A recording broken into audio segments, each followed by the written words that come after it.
Señor, pedimos que abras nuestra mente, nuestro corazón, y sea tu Espíritu Santo guiándonos a todos en el nombre de Jesús. Amén. Una vez más, bienvenidos y voy a compartir con ustedes el PowerPoint. Una vez más, estamos en esta clase de Romanos.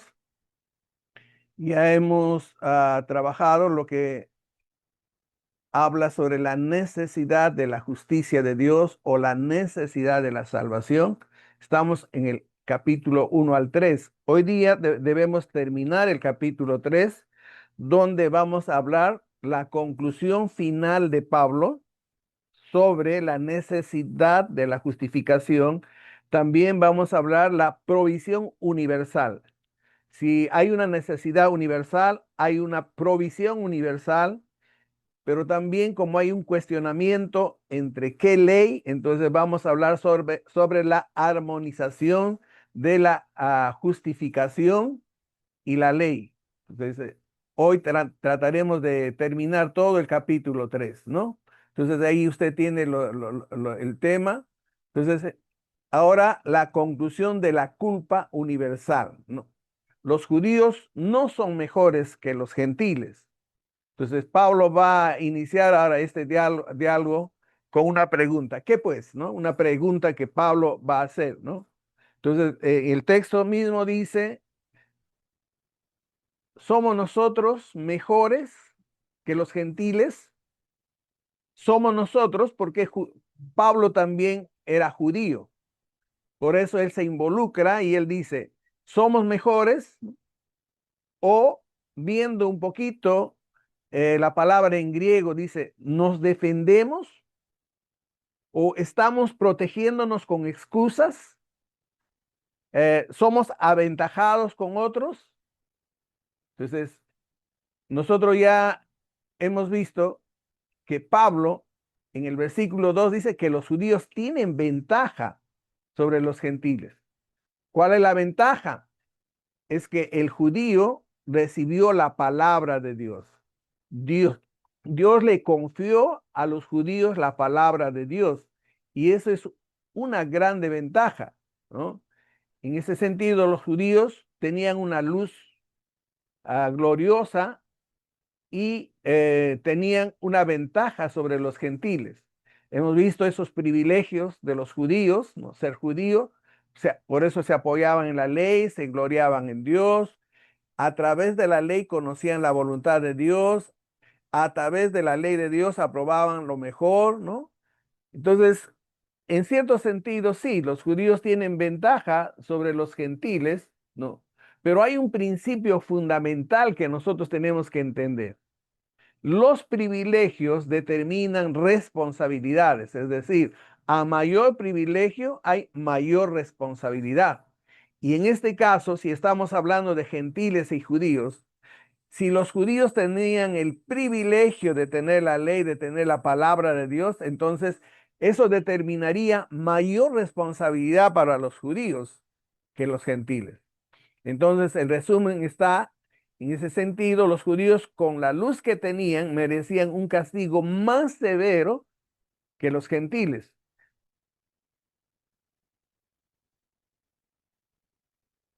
Entonces, Pablo dice, todos están bajo pecado. Esa es la conclusión final de Pablo. Y hemos visto que él habla de los gentiles. A los gentiles le dice, ustedes, sin tener la palabra, sin tener la ley, tienen un conocimiento de Dios. Ese conocimiento a través de la revelación natural, a través de la conciencia, ustedes saben quién es Dios. Sin embargo, ustedes le dan las espaldas a Dios, voluntariamente deciden dar las espaldas a Dios. Luego habla con aquellos que son moralistas, aquellos que no son tan malos por decir, pero están acusando, y Pablo también le dice, ustedes quienes acusan y hacen lo mismo, también son pecadores, gentiles pecadores, moralistas, pecadores, y ahora hemos visto el trabajo con los judíos. Los judíos creían que por la ley ya eran salvos y no necesitaban la salvación, no necesitaban la justificación, mas sin embargo Pablo los lleva a una realidad. Y esa realidad es que todos estamos bajo pecado. En otras palabras, todos universalmente necesitamos la salvación, necesitamos la justicia de Dios.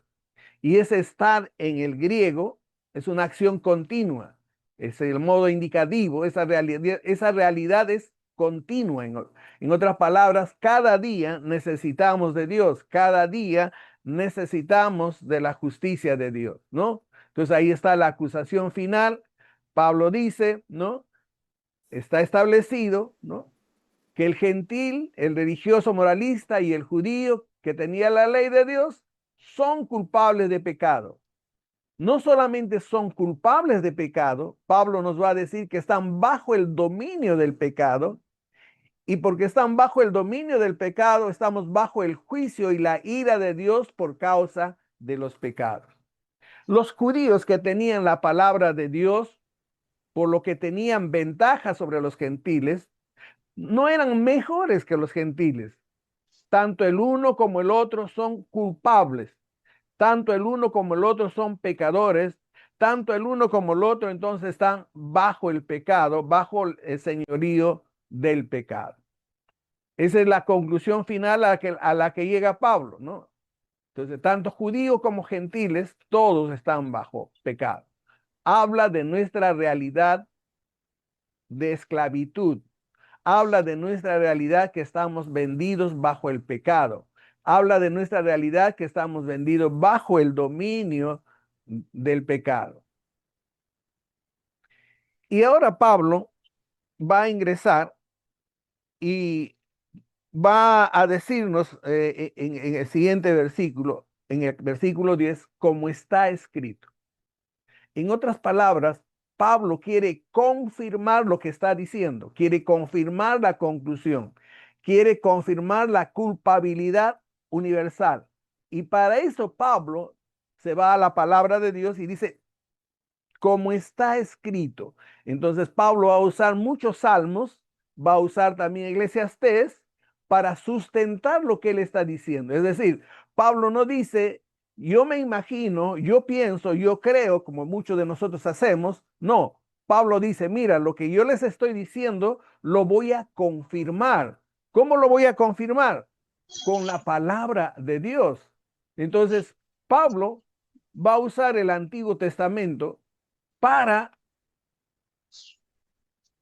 testificar, para demostrar la depravación universal y la culpabilidad humana, ¿no? Pablo confirmó su enseñanza por las escrituras, entonces eso tiene mucho valor. Los textos dan énfasis al hecho de que todos los hombres están en la misma condición.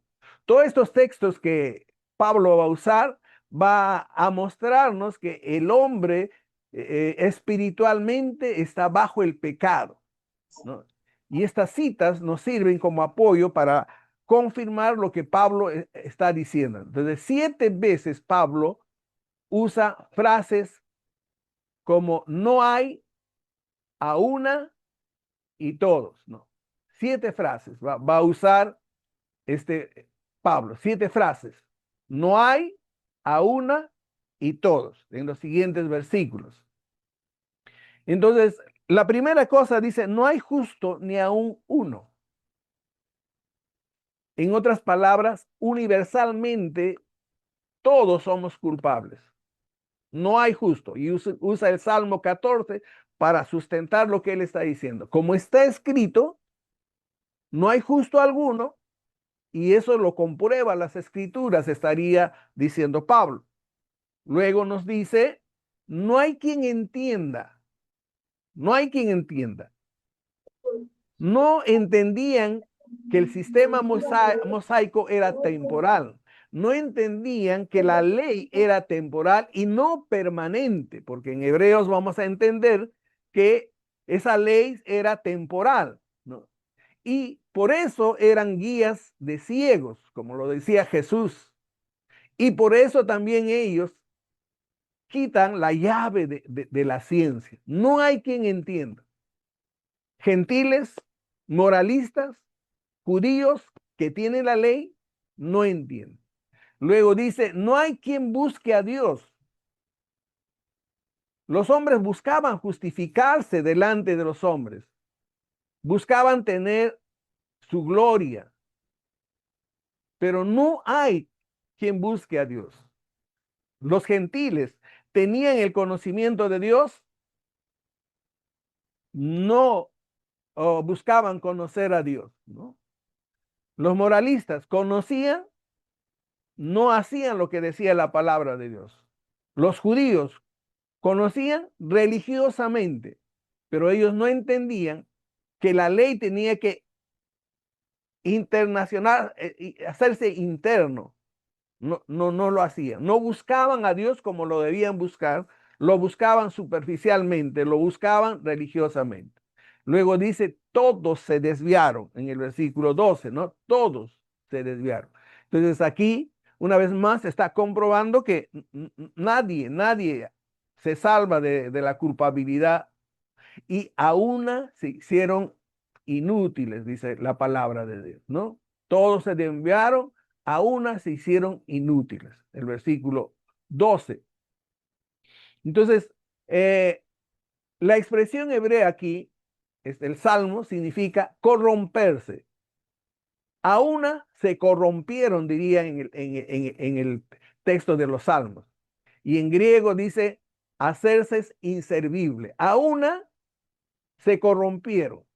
A una se hicieron inservibles, lo que diría Pablo, usando la palabra de Dios. Luego dice, no hay quien haga lo bueno, no hay ni siquiera uno. En el Nuevo Testamento la palabra bueno solo aparece en Pablo, que es bondad. No hay bondadosos, no hay gente benigna, ¿no? Que es el fruto del Espíritu. La palabra se define como una disposición bondadosa hacia el prójimo. Cuando los hombres no tienen el deseo de conocer a Dios y se ha entenebrecido su entendimiento, no sienten esa disposición de amar a Dios. Si hoy usted ve iglesias moralistas, si hoy ve usted líderes que no tienen bondad, que no tienen amor, que no tienen misericordia, es sencillamente porque no conocen a Dios. Porque Dios es lento para la ira y grande en misericordia. Ahora, no solamente pasa eso, sino que el hablar de todos los condena. Su hablar de ellos los condena, y eso está en el versículo 13 y 14. Dice, sepulcro abierto es su garganta. Y usa el Salmo 5:9 para eso. Explica la figura de lenguaje en que sus palabras son como el horrible olor de un sepulcro recién abierto. Esa es la idea de esta palabra. Su lenguaje es tan horrible como el olor de un sepulcro recién abierto, ¿no? Sepulcro abierto, dice, es su garganta. Y dice, con su lengua engaña. El tiempo imperfecto indica perseverancia en la práctica del engaño. Engañaban continuamente. Y en el texto hebreo de Salmo 5:9 dice literalmente, hacen sus lenguas suaves, es decir, usaban sus palabras suaves y halagüeñas como veneno. Con su lengua engaña. Luego dice, veneno de áspides hay debajo de sus labios. Y para eso usa el Salmo 143. Y finalmente dice, su boca está lleno de maldición y amargura. Y usa el Salmo 10:7. Entonces Pablo dice, como está escrito en los Salmos, ¿no? Como está escrito en los Salmos, como está escrito en la palabra del Señor, como está escrito en la santa palabra de Dios, no hay justo. No hay quien entienda, no hay quien busque a Dios, todos se desviaron, a unas se hicieron inútiles, no hay quien haga lo bueno y por sus palabras se condenan y todavía sigue, ¿no? hablando ahora de que por su violencia, ¿no? Por su violencia van a ser condenados. Entonces, estos miembros y órganos corporales fueron creados y nos fueron dados para que por medio de ellas pudiéramos servir a otros y glorificar a Dios. Sin embargo, el hombre no lo usa así. El hombre no glorifica a Dios y el hombre no trata bien al prójimo, diría aquí el apóstol Pablo. Luego también su violencia los condena. En los versículos 15 al 17, ¿no? Dice, sus pies se apresuran para derramar sangre. Sus pies se apresuran para derramar sangre. La historia del hombre ha sido una historia de guerras. Cuando el hombre no está en paz con Dios, entonces está en guerra con su prójimo. Y eso lo podemos ver actualmente, incluso en nuestra historia. El hombre está inclinado a derramar sangre.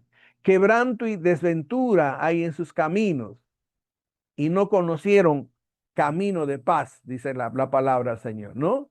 Entonces, no hay temor de Dios delante de sus ojos, dice el versículo 18. No hay temor delante de sus ojos, ¿no? La falta de temor de Dios delante de sus ojos los condena. Entonces, una vez más, nosotros tenemos que entender, ¿no? Que no hay temor de Dios delante de sus ojos, no hay reverencia ni respeto hacia Dios. Los hombres pueden temer a la policía o al juez, pero no tienen temor de Dios.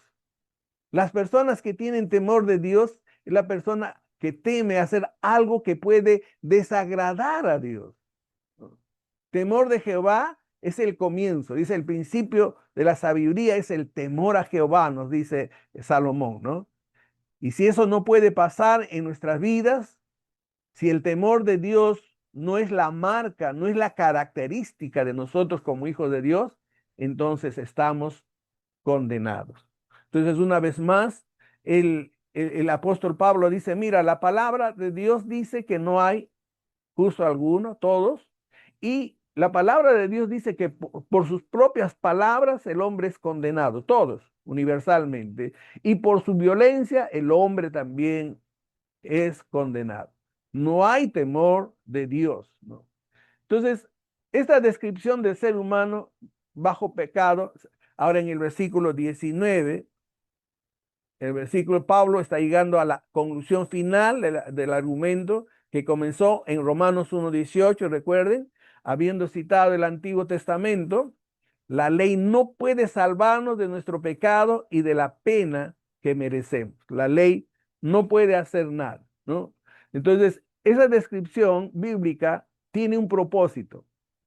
¿Cuál es el propósito? Para que toda boca se cierre y todo el mundo quede bajo el juicio de Dios, dice. Entonces, lo que Pablo está diciéndonos claramente, ¿no? Todo lo que hemos dicho, todo lo que hemos afirmado a la luz de las Escrituras, es para que toda boca se cierre y todo el mundo quede bajo el juicio de Dios. Y aquí hay una lógica fundamental. Premisas verdaderas siempre nos va a llevar a una verdad. Premisas que están mezcladas, verdad con falsedad, siempre nos va a llevar a la falsedad como los judíos. Premisas falsas, por supuesto, nos va a llevar a las falsas. Y aquí nosotros tenemos que aplicar eso a nuestras vidas. Todos nosotros tenemos que ser fieles a la palabra de Dios. No tenemos que salirnos de la palabra de Dios. No es solamente conocer y recitar la palabra de Dios, sino hacer que la palabra de Dios se internalice en nosotros, que la palabra de Dios sea parte de nosotros y que todas nuestras premisas, todas nuestras conclusiones deben ir a la luz de la palabra de Dios como lo está haciendo el apóstol Pablo.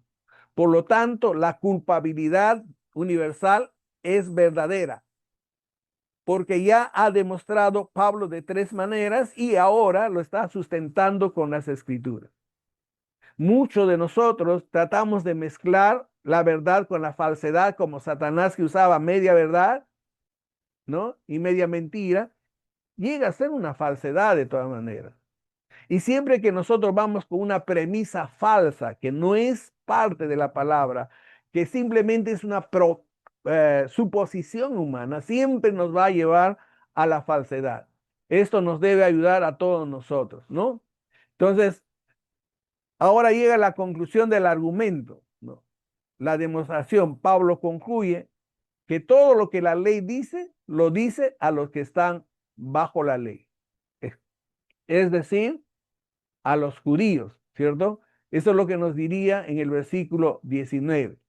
Entonces, la palabra juicio aquí es un vocablo en el Nuevo Testamento que significa sujeto a procesamiento y a continuación del cual puede haber una referencia a la ley violada. Entonces, está sujeto, ¿no?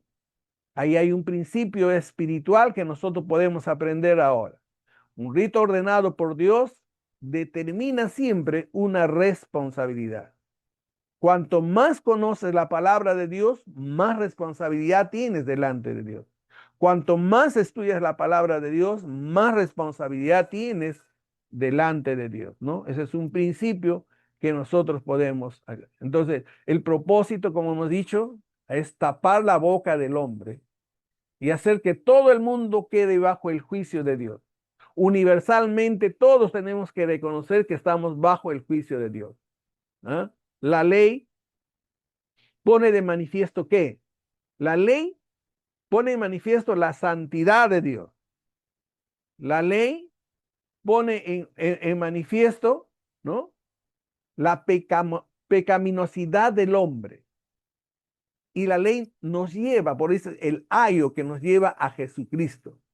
La ley no fue dada para salvar, sino para hacer que el pecador se refugie en Jesucristo, ¿no? Para que nos lleve a Jesucristo. Para eso fue dado la ley. Entonces, Pablo aplica su conclusión ahora de manera universal, para que toda boca se cierre y todo el mundo quede bajo el juicio de Dios. Tanto los judíos bajo la ley, bajo el pecado y como consecuencia bajo el juicio de Dios. Todos los gentiles están bajo la ley, bajo el pecado y como consecuencia bajo el juicio de Dios. Ningún ser humano puede refutar el hecho que es pecador. Ningún ser humano. Arzobispo, profeta, evangelista, a la luz de lo que estamos viendo, ningún ser humano puede refutar este hecho. La conciencia lo acusa y la ley de Dios lo acusa. La revelación natural lo acusa, ¿no? Y esta presentación del juicio de Dios contra el mundo ya comenzó en el capítulo 1, con la condenación del pecado, abandonándolos a su degeneración, ¿no? Y también a los moralistas habla que hay un juicio, ¿no? ¿Por qué? Porque las obras de la ley no justifican al ser humano, porque por las obras de la ley ningún humano será justificado, dice Pablo, ¿no? Entonces aquí ya nosotros encontramos la palabra juicio sujeto a procesamiento. Entonces, ¿cuál es la conclusión final del apóstol Pablo? Que todos necesitamos de la justificación de Dios, que todos necesitamos del perdón de Dios, todos necesitamos de la obra de nuestro Señor Jesucristo. La ley no fue dada para salvar, la ley fue dada para llevarnos a Cristo. Entonces, el judío no entendió ese principio y por eso, ¿no? Porque por medio de la ley es el conocimiento del pecado, dice en el versículo 20, ¿no? Entonces Pablo nos va a mostrar que es como un espejo, ¿no? Entonces, el propósito de la ley, ¿no?, es simplemente hacernos ver nuestro pecado. Y no hay contradicción acá, ¿no? Los hacedores de la ley serán justificados, dice en el capítulo 2, verso 13. Por las obras de la ley ningún ser humano será justificado, dice Pablo. ¿Pero por qué lo dice así? Porque se entiende que ningún hombre puede cumplir cabalmente la ley de Dios, como Santiago dice. Si quebrantamos un mandamiento, somos culpables de todos los mandamientos. Así que el hombre no tiene la capacidad por sí mismo de cumplir la ley. No, no es el propósito de la ley. Las obras de la ley son buenas, pero el hombre no es bueno. La ley exige que el hombre haga sus obras perfectamente en todo tiempo, pero ningún hombre lo hace. Es la conclusión del apóstol Pablo, ¿no? Entonces, todos nosotros tenemos que entender que Pablo enseña los siguientes aspectos de la ley. Todos tenemos un conocimiento básico de los principios morales de Dios. La ley identifica el pecado como pecado. La ley revela el pecado. A través de la ley entendemos que hay una condena al pecador. La ley no justifica al pecador. Señala la justicia de Dios, la justicia dada por Dios por la fe. Cristo es la meta de la ley. Queremos entender, Cristo es la meta de la ley. Una vez unido con Cristo por fe, el creyente ya no está bajo la ley, sino está bajo la gracia. Y estar bajo la gracia nos da libertad, ¿no? Nos da libertad. Entonces, por medio de la ley es el conocimiento del pecado, dice Pablo, porque el propósito de la ley puede ilustrarnos como un espejo, como lo estamos viendo aquí, ¿verdad? Entonces, la justificación no es el propósito de la ley. La ley no va a justificarnos. El propósito de la ley es que el hombre tenga conocimiento del pecado, ¿no? Conocimiento claro y exacto, según esa palabra griega. Eso es lo que quiere la ley, esa es la función de la ley con cada uno de nosotros. Que conozca aquello que es pecado, que conozca la potestad del pecado, que conozca las consecuencias del pecado, que conozca que él mismo es culpable del pecado. Eso es lo que nos muestra estos versículos. Y con eso terminamos la parte de la conclusión final que Pablo nos da, ¿no? Ahora vamos a pasar a otra etapa, es la provisión universal. Hasta aquí Pablo nos ha dicho, ¿no?, la culpabilidad universal. Ahora Pablo va a comenzar a trabajar sobre la provisión universal. Y esta sección quizás es la más importante de la carta de Pablo a los romanos. Quizás sea el pasaje más importante de toda la Biblia. La importancia de estos versos radica en la explicación teológica que Pablo hace de la manera en que Dios salva al hombre. Es importante detenernos para estudiar a fondo este pasaje. De esta manera vamos a evitar tener una comprensión superficial del Evangelio, ¿no? Entonces, ya habiendo expuesto en los versos anteriores la necesidad de todo ser humano y la imposibilidad de que el hombre se justifique por sus propias obras, Pablo ahora pasa a explicar el plan de Dios para nuestra salvación. ¿Cuál es el plan de Dios para nuestra salvación?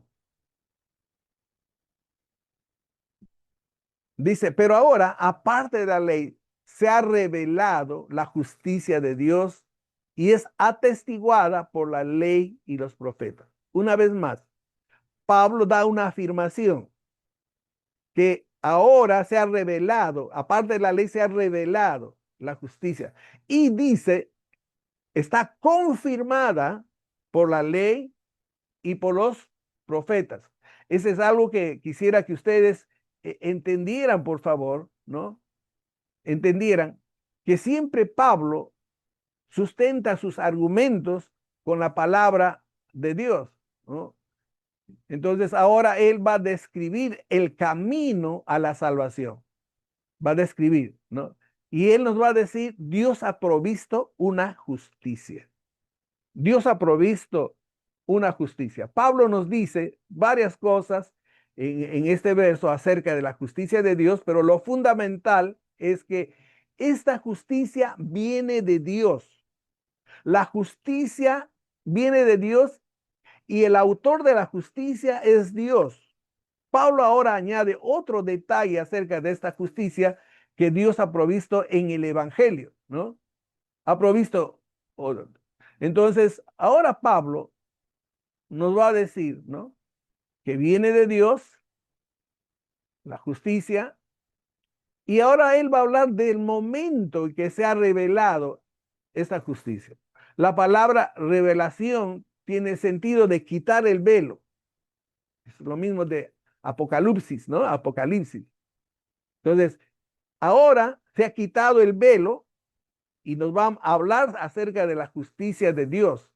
Entonces, pero ahora, por eso dice la palabra, pero ahora, es decir, ¿no?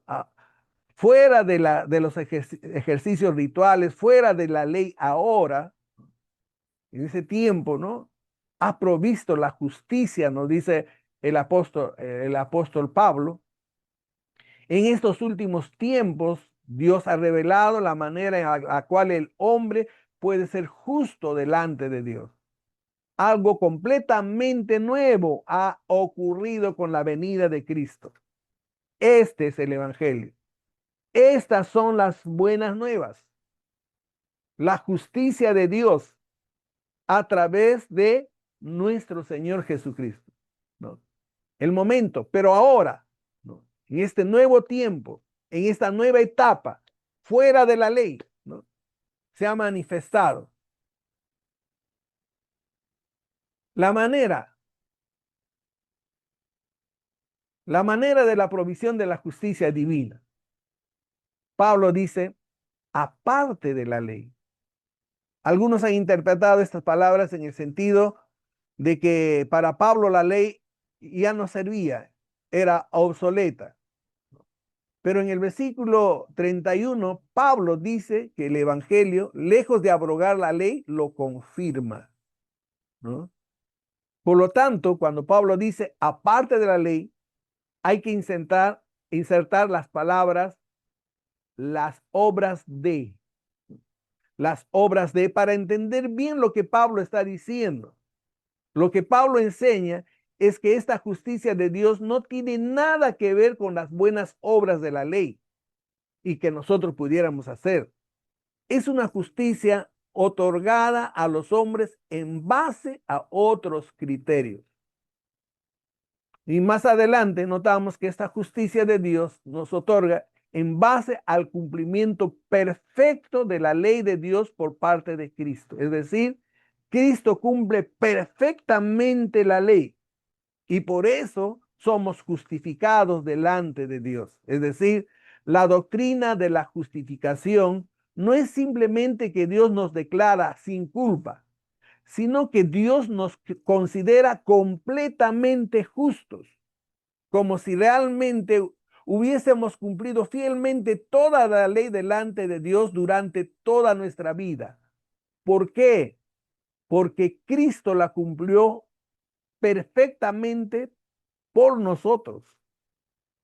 La manera como somos justificados es a través de nuestro Señor Jesucristo, por medio de una nueva luz que Dios nos ha dado a través de nuestro Señor Jesucristo, ¿no? Y entonces la palabra ahí dice, se ha manifestado en el versículo 21, ya les dije, tiene que ver con Apocalipsis, se quitó el velo y ahora en este tiempo presente, Pablo está hablando de esta nueva revelación y esta nueva revelación es perfecta porque está refiriéndose ahora a la vida, la muerte y la resurrección de Jesucristo. Pablo usa un tiempo perfecto porque quiere enfatizar la manifestación de la justicia de Dios que es permanente en Jesucristo, que fluye de lo que ocurrió en la cruz del Calvario. ¿Qué ocurrió en la cruz del Calvario? ¿Qué ocurrió ahí? ¿No? Cristo murió, fue sepultado y resucitó. Eso es la base de el evangelio. Es el fundamento de el evangelio. Ahora Pablo nos va a hablar sobre la predicción de la provisión de la justicia divina. Escribe, testificada por la ley y los profetas. Es decir, ya se había predicho, ya se había dicho a través de la ley y los profetas. Y cuando nosotros leemos la ley y los profetas, no estamos hablando de los 10 mandamientos, para los judíos, la Biblia estaba dividida de esa manera. Está hablando los 5 libros de Moisés y está hablando los salmos y los profetas.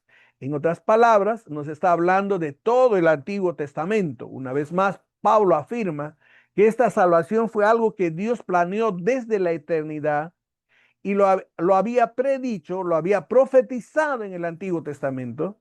Y esto implica que nunca debemos enseñar o dar la impresión que la salvación por medio de la fe en Cristo Jesús fue algo que Dios tuvo que inventar. Dios no inventó. Desde el momento que Adán y Eva pecaron, ya estaba establecido, ya Dios había planificado justificarnos después del pecado de Adán y Eva.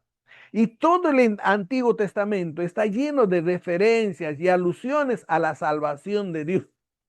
Por eso los estudiosos del Antiguo Testamento dicen, en el Antiguo Testamento hay un hilo rojo, porque todo se habla de la salvación del hombre, ¿no? Y esta revelación fue dada y fue cumplida en Jesucristo. Entonces, tales referencias tenemos como ejemplo el protoevangelio de Génesis 3:15, en la sustitución de Isaac por el carnero en Génesis 22, en los sacrificios del Antiguo Testamento que señalaban a Jesucristo, y en varios de los salmos y en los libros proféticos, en el libro de Isaías, por ejemplo, donde nos anuncia que Jesús vendría a través de una virgen. Entonces, de esa manera, Pablo está demostrando que esa justicia fue profetizada. Y ahora Pablo nos dice que esta justicia viene a ser nuestra únicamente por la fe, ¿no? Entonces, el argumento podría construirse así: se ha manifestado la justicia de Dios, es decir, la justicia de Dios a través de la fe en Jesucristo, ¿no? Como ya hemos observado en 1:17, el Evangelio revela la justicia de Dios. Y el Evangelio concierne a la persona y obra de nuestro Señor Jesucristo para salvación del pecador. Recuerde usted la definición que Pablo hizo sobre el Evangelio. Dice el Evangelio de Dios, no es simplemente el Evangelio como nosotros lo mencionamos, el Evangelio de Dios. ¿Quién es el corazón del Evangelio de Dios? Es Jesucristo. Pablo ahora pasa a hablar acerca de cómo el hombre puede obtener la justicia de Dios. Lo obtiene únicamente por medio de la fe en Cristo Jesús. Por eso al estudiar Romanos 1:16 y 17 ya hemos notado las dos partes de la fe bíblica, ¿verdad? Una vez más, hay que enfatizar que la fe no debe ser entendida como una obra que el hombre hace para obtener la salvación. Al fin y al cabo, no es la fe que nos salva, sino Cristo nos salva a través de su vida, su muerte y su resurrección. La fe es solamente el instrumento, no la causa de la salvación. La fe solamente es el instrumento, no es, ¿no?, la causa. Entonces, lo que nosotros tenemos que entender es que esta justicia de Dios es solamente por fe, pero en Jesucristo. Solamente por fe en lo que Jesucristo hizo en la cruz del Calvario. Entonces, no solamente queda fe, sino esa fe basada en, ¿no?, lo que Cristo hizo en la cruz del Calvario. Pablo nos sigue diciendo, esta justicia es para todos, es para judíos y es para gentiles, ¿no? Versos 22 y 23. Pablo ya ha comprobado que todo el mundo está bajo la condenación de Dios por su pecaminosidad. No hay diferencia entre judío y gentil en términos de su naturaleza pecaminosa y la realidad de su condenación ante Dios. Para los judíos, tal enseñanza era novedosa y chocante, ¿no? Como hay muchos que hoy hacen esto, ¿cierto? Y ahora, va la descripción. Dice, por cuanto todos pecaron. La palabra hamartano significa errar al blanco. Todos erraron. Todos no alcanzaron, ¿no? Esa palabra podría ser ilustrada por el hijo pródigo. Todos faltaron a Dios. Y por eso, dice, están destituidos de la gloria de Dios, ¿no? Todos están destituidos de la gloria de Dios. Los hijos de Israel que no alcanzaron el reposo. Uno de los propósitos de Dios es la justificación, es cambiar esta situación, es devolverle al hombre la gloria de Dios, ¿no? Esto significa que el creyente empieza ahora a tener algo de la gloria de Dios y la tendrá aún más en la eternidad. Por eso decimos, ¿no?, que la salvación es ya y es progresiva. Toda la raza humana ha sufrido los estragos del pecado y representantes de toda la raza humana podrán un día gozar de la gloria de Dios a través de la salvación en Cristo Jesús. A través de la salvación en Cristo Jesús. Pablo nos sigue hablando ahora y dice, y esta justicia viene totalmente por gracia, totalmente por gracia.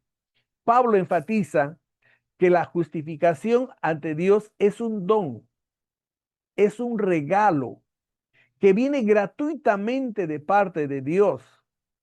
El apóstol usa dos palabras para enseñar esto. Dos palabras usa el apóstol. Dorean y caris. Gratuitamente y por gracia. El hombre no puede hacer nada para merecer la justificación. Esto es lo que Pablo más adelante nos va a decir. La gracia es completamente opuesta a la ley y en el sentido de obtener la salvación por medio de las obras de la ley. La justificación que Pablo está hablando, esta provisión universal que Pablo está hablando, es completamente gratuita y es por gracia de Dios. ¿Y qué es una gracia? Es recibir algo inmerecidamente. No hay mérito alguno para recibir ese regalo. Sin embargo, recibimos ese regalo. Y eso es lo que Pablo nos dice en estas dos palabras. Totalmente por la gracia de Dios. Y Pablo nos sigue hablando y nos dice que esta justicia viene por la muerte de Cristo. Aunque la justificación es gratis para el ser humano, para nosotros es gratis, sin embargo, Dios tuvo que pagar un precio altísimo para obtener.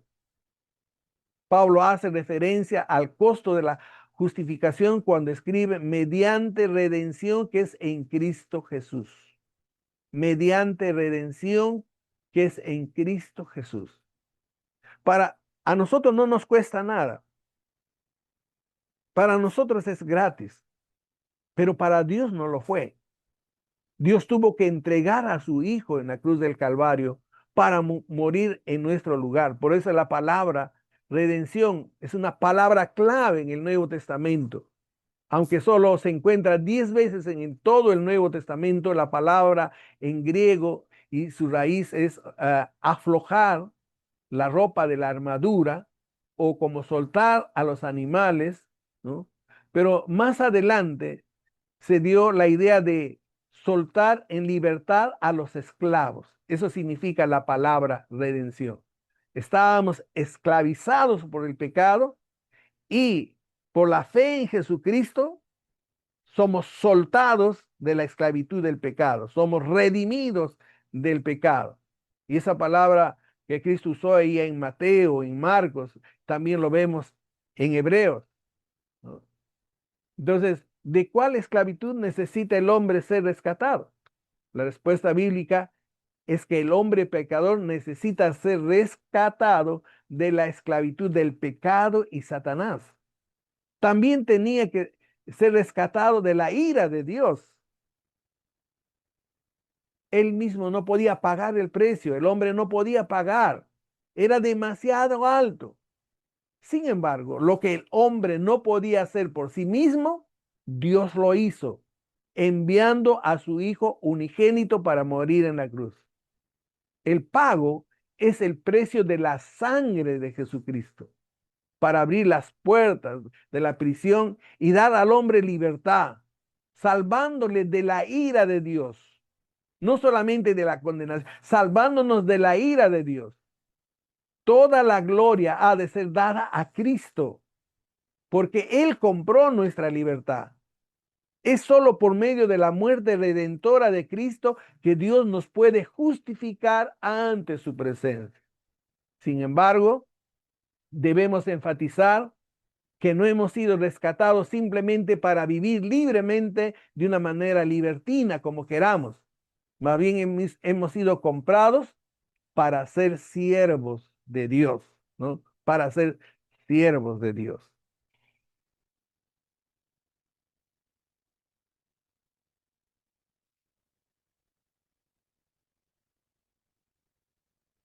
Ahora, Pablo también nos va a hablar sobre las características de esta gran salvación. Habiendo descrito ahora todo esto, desde el versículo 25 hasta el 30, Pablo va a describir las características de esta salvación. Él nos va a decir que es una salvación que concuerda con el carácter de Dios. Versículos 26 y 26. La primera característica del modo que Dios ha elegido para salvar al hombre es que esta salvación está exactamente de acuerdo con el carácter de Dios. Y hay tres cosas importantes que debemos notar en estos versos acerca de la muerte redentora de nuestro Señor Jesucristo. La primera palabra es propiciación. Propiciación. La misma palabra está traducida en Hebreos, el propiciatorio. Era el hombre que dio la tapa al arca del pacto, ¿no? El significado propicio fue que en el día de la expiación la sangre del macho cabrío era derramado sobre el arca del pacto para aplacar la ira de Dios. Ese efectuaba la expiación de los pecados de Israel y purificaba el santuario. Algunos dicen que esta palabra en Romanos 3:25 debe ser traducida propiciatorio, alegando que lo que Pablo está enseñando es que Cristo es el lugar en el cual se hace expiación y propiciación de los pecados. Pero esto parece ser una exégesis demasiada literalista, forzada, porque Pablo aquí no hace referencia explícita a la ceremonia de la expiación de la ley, ¿no? Además, en la Septuaginta, cuando esta palabra se usa para hablar la tapa del arca del pacto, la palabra lleva un artículo definido, no lleva un artículo definido. Por lo tanto, la palabra exacta traducida es propiciación o sacrificio propiciatorio. Entonces, Jesús es la propiciación, es el sacrificio propiciatorio. La gran mayoría de comentaristas por eso usan la palabra expiación, ¿no? Y en vez de propiciación, entonces, Cristo derramó su sangre. Ahora, la otra palabra es la sangre. La propiciación está íntimamente relacionada con la sangre, porque fue la muerte de Cristo en la cruz que aplacó la ira contra el pecado del hombre.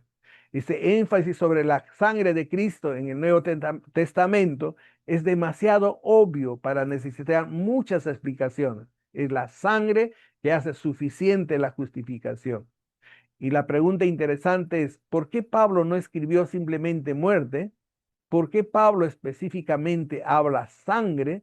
La respuesta sería que Pablo quería traer a la mente de sus lectores todo el trasfondo del sistema sacrificial del Antiguo Testamento, en el cual la sangre de los animales sacrificados jugaba un rol muy importante en ese tiempo, y todo señalaba a la sangre perfecta de nuestro Señor Jesucristo en la cruz del Calvario.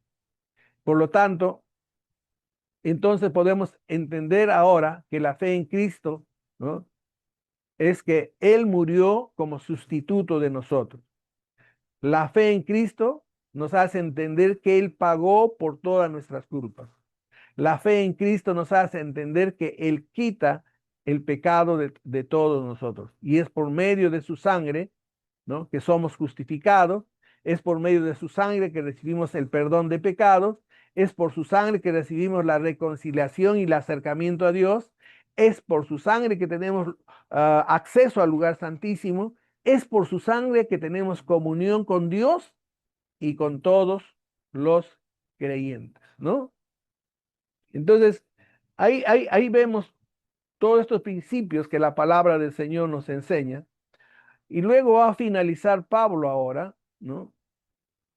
La justicia viene por la muerte de Cristo. Es una salvación que da toda la gloria a Dios. Versículos 27 y 28. Una de las consecuencias de la manera en que Dios salva al pecador es que le quita al hombre todo sentido de vanagloria y jactancia. Ningún hombre se puede jactar. El orgullo o la jactancia es quizá el peor pecado del hombre. Los judíos se jactaban de la ley de Moisés y los gentiles quizás se jactaban de su filosofía. Por ende, Dios elige salvar al hombre en tal manera que el hombre no tiene base alguna para gloriarse ante Dios.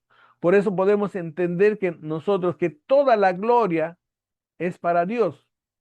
Ahora, si Pablo realmente estuviera diciendo esto, hay dos consecuencias, ¿no?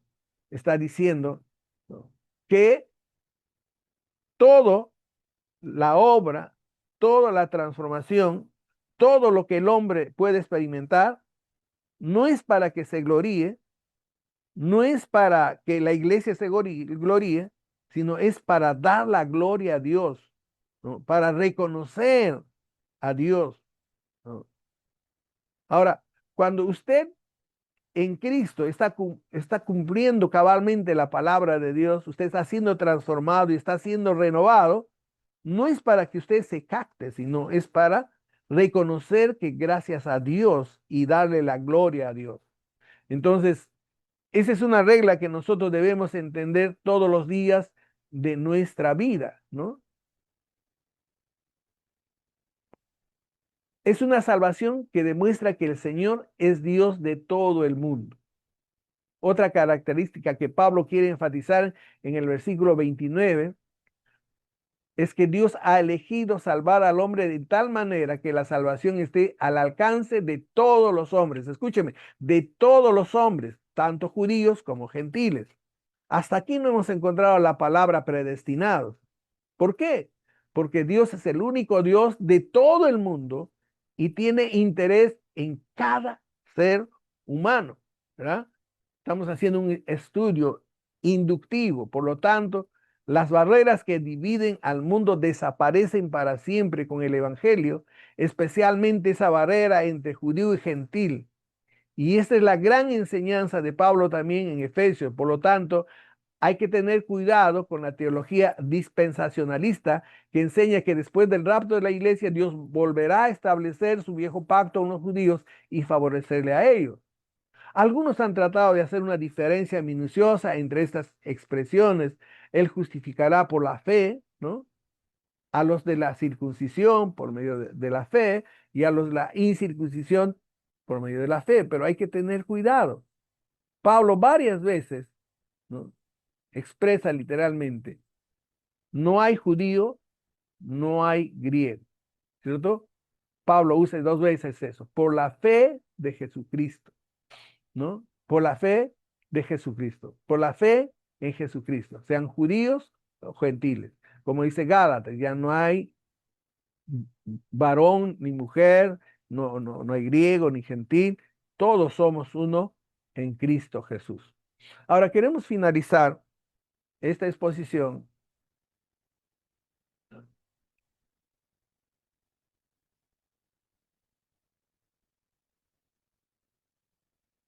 Pablo, al final, en el versículo 31, armoniza lo que es la justificación y la ley. Frente a toda esta exposición, los judíos no querían aceptar y generalmente se hace que la ley y la justificación se contradigan, pero Pablo acá trata de armonizar. Entonces, Pablo lo que nos va a decir es esta objeción, ¿no? Lo determina cuando dice en ninguna manera, si no confirmamos la ley, ¿no? Entonces, en el versículo 31, luego por la fe invalidamos la ley, dice, en ninguna manera, si no confirmamos la ley. Está armonizando aquí. Entonces, no son opuestos. La ley nos lleva a Cristo, ¿no? La justificación confirma. En otras palabras, lo que Pablo afirma es que la verdadera predicación del Evangelio, o sea, el verdadero mensaje de salvación, lejos de invalidar la ley, confirma y la establece. Pablo dice que no lo invalidamos, lo confirmamos, lo preservamos, lo mantenemos. Y Martin Lloyd Jones hace una mención de 7 maneras en que el mensaje de salvación por medio de la fe en la muerte propiciatoria de Cristo establece la ley. Él dice, el Señor Jesucristo en su vida terrenal obedeció perfectamente la ley de Dios. El Señor Jesucristo en la vida terrenal, ¿no? Dice, obedeció perfectamente la ley. De este modo, reconoció y estableció la validez de la ley. ¿Recuerdan cuando Jesucristo dijo, yo no he venido para abrogar la ley? Yo no he venido para negar la ley, ¿no? No. Segundo, por su muerte en la cruz, él cumplió la ley, porque la ley demandaba la paga del pecado. La ley dice, la paga del pecado es muerte. Y Cristo aceptó esto. Murió en la cruz, pagando por nuestros pecados, sin quejarse ni murmurar. Él se sometió voluntariamente al castigo exigido por la ley. Y en esa manera demostró su aceptación y la validez de la ley. La muerte de Cristo y el mensaje de salvación confirma y establece lo que la ley dice acerca de la santidad y la justicia de Dios. El propósito principal de la ley era el de manifestar la absoluta santidad de Dios. No hay nada que demuestre tan claramente la santidad de Dios como la cruz del Calvario. Dios era tan santo que Él se apartó aún de su propio Hijo cuando esto llevaba el pecado del mundo. Por eso dice, Padre, ¿por qué me has abandonado? La muerte de Cristo también confirma lo que la ley dice acerca de la ira de Dios contra el pecado. La cruz es el momento y el lugar donde Dios manifestó claramente, ¿no?, su ira contra el pecado, el cual él había anunciado anteriormente. Por eso es tan importante enfatizar que la muerte de Cristo fue una muerte propiciatoria. En, en quinto lugar, ¿no?, nosotros tenemos que ver que la muerte de Cristo y el mensaje de la salvación por fe confirman todo lo que la ley había dicho acerca de la pecaminosidad del hombre. El hombre es tan pecaminoso que no puede salvarse por sí mismo, por sus obras. Él está totalmente perdido y sin esperanza. Sexto, el mensaje de la salvación por medio de la muerte de Cristo confirma el sistema sacrificial del Antiguo Testamento. Cuando Cristo murió en la cruz, él estaba indicando que todos los sacrificios del Antiguo Testamento no fueron una equivocación, más bien esos sacrificios apuntaban a él y encontraron su cumplimiento en la muerte propiciatoria de Cristo. Por eso el velo se rasgó en dos en ese momento. Y por último, el mensaje de salvación confirma que la ley dijo, sin derramamiento de sangre no hay remisión de pecado. Por lo tanto, nunca debemos enseñar que la ley ya no tiene validez para el creyente. Es cierto que la ley no tiene validez en cuanto para obtener la salvación, pero esto nunca fue el propósito de la ley. El propósito de la ley siempre fue el preparar el camino para la venida de Cristo. Por lo tanto, nunca debemos hacer una dicotomía o una antítesis entre la ley y el Evangelio. El Evangelio establece y confirma todo lo que la ley dijo, ¿no? Hasta ahí el capítulo 3.